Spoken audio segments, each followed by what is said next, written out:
پاکستان میں دہشت گردی کے پیچھے بھارت کا ہاتھ ہے۔ بھارت دہشت گردی کو وسائل فراہم کر رہا ہے۔ وزیر اعظم شہباز شریف کا بلوچستان نیشنل ورکشاپ کے شرکاء سے خطاب۔ کہا مارکہ حق میں دشمن کو شکست فاش دی۔ افغانستان کی سرزمین دہشت گردوں کو استعمال کرنے کی اجازت نہ دی جائے۔ افغان عبوری حکومت دہشت گردوں کو روکنے میں ناکام ہو گئی۔ ہمسایہ ملک کو سمجھانے کی کوشش کر رہے ہیں۔ افغان حکومت کو کہا ہے ہم خطے میں امن چاہتے ہیں۔ بلوچستان کے لوگوں کی قربانیاں رائے گاہ نہیں جائیں گی۔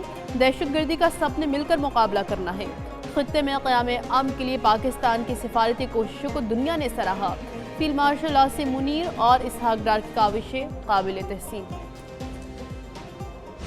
اے آئی کی دنیا میں پاکستان کی بڑی اڑان۔ وزیر اعظم شہباز شریف اور فیلڈ مارشل سید عاصم منیر نے پاکستان کے سب سے بڑے ڈیٹا سینٹر سکائی 47 کالاکرم 1 کا افتتاح کر دیا۔ وزیر اعظم شہباز شریف نے افتتاحی تقریب سے خطاب میں کہا کہ سکائی 47 جیسے منصوبے پاکستان کے مستقبل کی ضمانت ہیں۔ یہ منصوبہ ملک کو ناقابل تسخیر سیکیورٹی فراہم کرے گا۔ مسلسل محنت ایسے عظیم منصوبوں کو حقیقت کا روپ دیتی ہے۔ فیلڈ مارشل کی بصیرت افروز قیادت کو خراج تحسین پیش کرتا ہوں۔ وزیر اعظم نے مارکہ حق میں کامیابی کو عظیم ترین لمحہ قرار دے دیا۔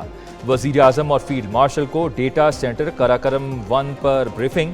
Data centre cloud computing, data hosting اور ڈیجیٹل خدمات کے لیے مضبوط بنیاد فراہم کرے گا۔ افغان سرزمین سے دہشت گردی پاکستان کے لیے بڑا سیکیورٹی چیلنج۔ نائب وزیر اعظم اسحاق ڈار کا شنگھائی تعاون تنظیم کے وزرائے خارجہ کونسل اجلاس سے خطاب۔ کہا افغان سرزمین سے پاکستان پر حملوں کا سلسلہ جاری ہے۔ کالعدم T T P B L A افغان سرزمین سے سرگرم ہیں۔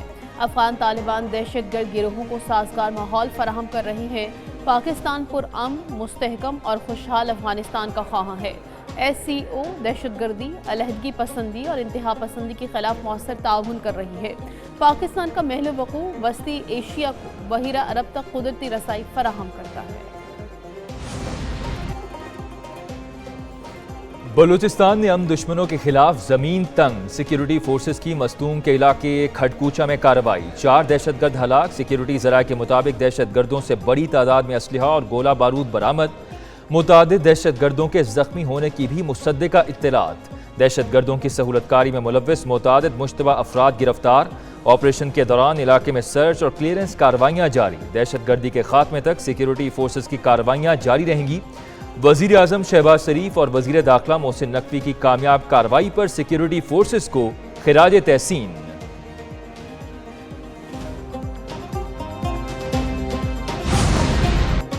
وزیر اعظم شہباز شریف نے لیفٹیننٹ جنرل عامر رضا کو 4 اسٹار جنرل کے عہدے پر ترقی دے دی۔ جنرل عامر رضا کو کمانڈر نیشنل اسٹریٹجک کمانڈ مقرر کر دیا گیا۔ General Amir Raza chief of general staff کے طور پر خدمات انجام دے رہے تھے۔ وزیر اعظم شہباز شریف سے کمانڈر نیشنل اسٹریٹجک کمانڈ کی ملاقات۔ وزیر اعظم کی لیفٹیننٹ جنرل عامر رضا کو نئی ذمہ داریاں سنبھالنے پر مبارکباد۔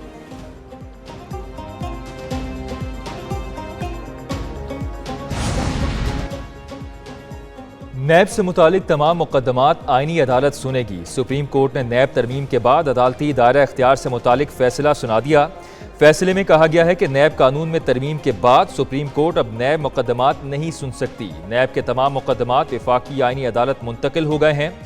جسٹس محمد علی مظہر نے مختصر فیصلہ پڑھ کر سنایا۔ سپریم کورٹ نے نیب اور وفاقی حکومت کا موقف درست قرار دے دیا۔ سپریم کورٹ کے فیصلے کے بعد بانی پی ٹی آئی کی مشکلات میں اضافہ۔ بانی P T I 190 million pound case میں سزا معطلی سپریم کورٹ سے چاہتے تھے۔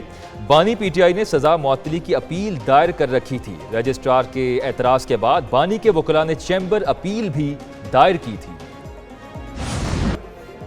امریکی فوج کے ایران پر مختلف اہداف پر مسلسل 13ویں روز بھی حملے۔ ایرانی شہر اہواز پر امریکی حملوں میں 4 افراد شہید، 5 زخمی۔ بندر عباس پر امریکی میزائل حملوں میں 2 افراد زخمی۔ قشم جزیرے کے قریب دھماکوں کی آوازیں۔ امریکی فوج کے 2 میزائل موسان گاؤں کے قریب گرے۔ مشرقی تہران، امیدیہ، جاسک، اندمشق، خرم آباد پر بھی حملے۔ امریکی حکام کے مطابق ایرانی فوجی اہداف کو نشانہ بنایا گیا۔ حملوں کا مقصد بحری جہازوں کو لاحق خطرات کم کرنا ہے۔ حالیہ امریکی فضائی حملوں میں 55 افراد شہید، 629 زخمی ہو چکے۔ ایران کا امریکی ٹوماہاک میزائل تباہ کرنے کا دعویٰ۔ روسی میڈیا کے مطابق ایران نے قشم جزیرے کے قریب طیارہ بھی مار گرایا۔ ایرانی فوج نے خطے میں امریکی تنصیبات کو نشانے پر لے لیا۔ بحرین، اردن اور کویت میں امریکی اڈوں پر حملے۔ ایرانی فوج کے مطابق بحرین اور اردن میں امریکی تنصیبات پر ڈرون حملے کیے۔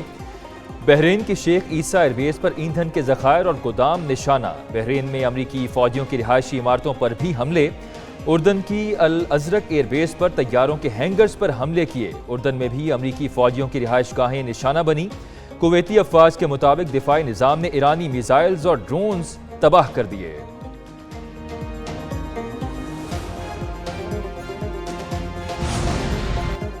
ڈونلڈ ٹرمپ کا نقصان کا ازالہ ایرانی فنڈ سے کرنے کا اعلان۔ کہا آپ نے ہرمز میں تجارتی جہازوں کا نقصان ایرانی فنڈ سے پورا کریں گے۔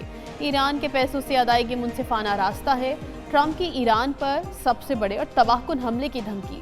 کہتے ہیں امریکہ بڑے حملے کے لیے تیار ہے۔ ایران کو ابھی تک اتنی تکلیف نہیں پہنچی جتنی پہنچنی چاہیے تھی۔ وہ کہیں تو اسرائیل 2 منٹ میں جنگ میں شامل ہو جائے گا۔ امریکہ کو ایران کے خلاف کارروائی کے لیے کسی کی مدد کی ضرورت نہیں۔ حوثیوں کے حملے کی سزا ایران کو بھی بھگتنا ہوگی۔ حوثیوں نے دوبارہ جہازوں کو نشانہ بنائے تو ایران کو ذمہ دار سمجھیں گے۔ یمنی حوثی ایران کے پراکسی ہیں، حملے ایران کے کھاتے میں ڈالے جائیں گے۔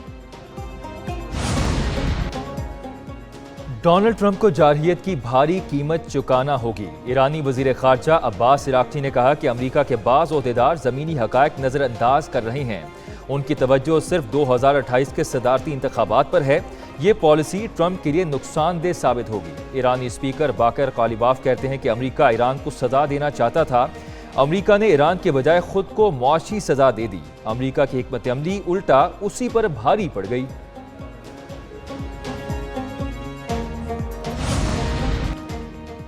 حملے میں زیر استعمال برطانوی فضائی اڈہ جائز ہدف ہوگا۔ ترجمان ایرانی وزارت خارجہ اسماعیل بقائی کہتے ہیں حملوں میں مددگار ملک کو نتائج بھگتنا ہوں گے۔ برطانوی فوجی اڈوں کا استعمال بین الاقوامی قانون کی خلاف ورزی ہے۔ حملوں میں معاونت جنگی جرائم میں شراکت کے برابر ہے۔ پاسداران انقلاب کا امریکی کروز میزائل ذخائر کم ہونے کا دعویٰ۔ کہا میزائل کم ہونے سے امریکہ نے B-1 طیارے استعمال کیے۔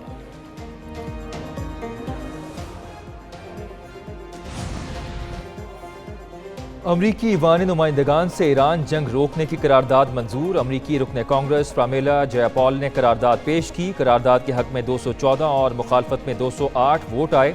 4 ریپبلکن ارکان نے قرارداد کے حق میں ووٹ دیا۔ امریکی سینٹ نے ایران جنگ روکنے کی قرارداد مسترد کر دی۔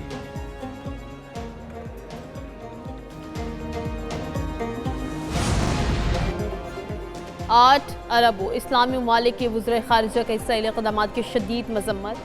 پاکستان، سعودی عرب، قطر، ترکیہ، مصر، اردن، انڈونیشیا اور UAE کا مشترکہ اعلامیہ جاری۔ اعلامیے کے مطابق اسرائیلی وزراء کی سرپرستی میں مسجد اقصی میں داخلے عالمی قانون کی خلاف ورزی قرار۔ مسجد اقصی کے احاطے میں اسرائیلی پرچم لہرانے کی شدید مذمت۔ اسرائیلی اشتعال انگیز اقدامات سے نفرت اور انتہا پسندی کو فروغ مل رہا ہے۔ اسرائیلی اقدامات 2 ریاستی حل کی کوششوں کو نقصان پہنچا رہے ہیں۔ مسجد اقصی کے انتظام کا اختیار صرف اردن کے محکمہ اوقاف کو حاصل ہے۔ اسرائیل فوری طور پر نمازیوں پر عائد تمام پابندیاں ختم کرے۔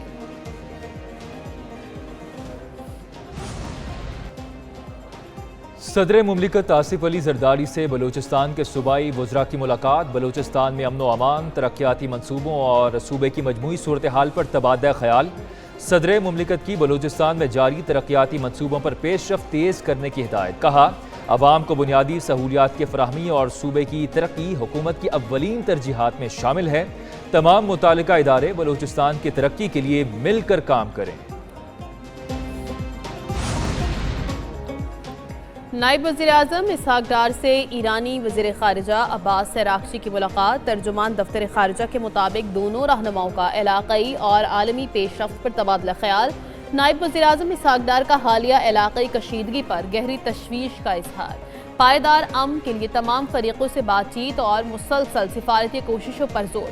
عباس عراقچی کی علاقائی امن و سلامتی کے فروغ میں پاکستان کے مسلسل کوششوں کی تعریف۔ باہمی دلچسپی کے امور پر قریبی روابط اور باقاعدہ مشاورت پر اتفاق۔